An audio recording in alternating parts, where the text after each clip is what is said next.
हजारों साल पहले जब दुनिया के बाकी हिस्से अभी सभ्यता की नींव रख रहे थे, तब भारत की धरती पर एक ऐसा शहर बसा था जो समय से बहुत आगे था, हड़प्पा। न तो कोई युद्ध, न कोई लूट, फिर भी यह शहर अचानक गुम हो गया और उसके साथ गुम हो गई एक पूरी सभ्यता के रहस्य। पंजाब की मिट्टी के नीचे जब पहली बार कुछ अजीब ईंटें मिली, तो किसी ने नहीं सोचा था कि ये खोज इतिहास की दिशा बदल देगी। लेकिन जब पुरातत्वविदों ने खुदाई शुरू की, तो उन्हें मिला एक ऐसा शहर जो आज की किसी आधुनिक नगरी से कम नहीं था।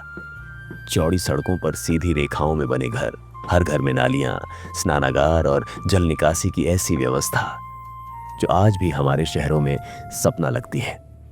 कौन थे ये लोग? कैसे बना उन्होंने इतना उन्नत नगर जब बाकी दुनिया पाषाण युग में थी? हड़प्पा और मोहनजोदड़ो के लोग विज्ञान में पारंगत थे। उनके पास मापने के मानक थे। ईंटों के अनुपात बिल्कुल समान थे, जैसे किसी एक सेंट्रल डिजाइन कोड से निकले हों। उनकी लिखावट रहस्यमयी चिन्हों से भरी, आज तक कोई नहीं पढ़ सका। ये संकेत है कि उनके पास अपनी एक अलग भाषा और शायद अपनी खुद की विज्ञान व्यवस्था थी। मोहनजोदड़ो का ग्रेट बाथ, एक विशाल स्नानागार, क्या सिर्फ नहाने के लिए था या किसी पवित्र अनुष्ठान का हिस्सा? वैज्ञानिकों ने जब उस जलाशय की मिट्टी का विश्लेषण किया, तो उसमें ऐसे तत्व मिले जो शुद्धिकरण और औषधीय गुण रखते थे। क्या ये किसी प्राचीन विज्ञान की झलक थी? लेकिन फिर ऐसा क्या हुआ कि ये महान सभ्यता अचानक लुप्त हो गई? कुछ वैज्ञानिक कहते हैं शायद सिंधु नदी का मार्ग बदल गया।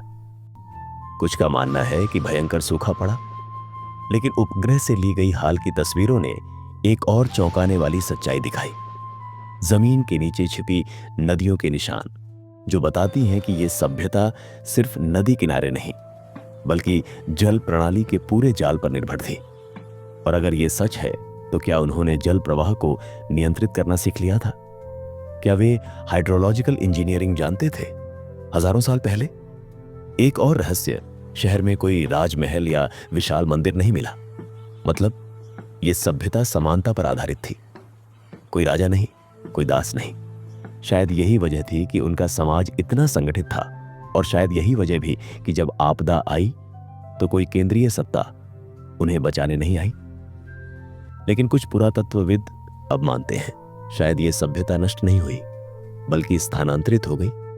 कुछ लोग गंगा घाटी में चले गए, कुछ दक्षिण की ओर, और उनकी परंपराएं, उनके रीति रिवाज, उनके प्रतीक आज भी हमारे बीच जीवित हैं। क्या हो अगर हम खुद हड़प्पा के वंशज हों? क्या हमारी डीएनए में वो इतिहास अब भी दर्ज है जिसे मिट्टी छुपा नहीं सकी?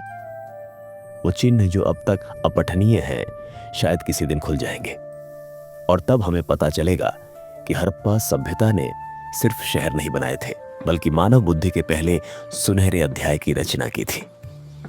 हर ईंट, हर मोहर, हर खुदाई मानो एक संदेश दे रही हो। हम अब भी यहीं हैं, बस जमीन की कुछ परतों के नीचे।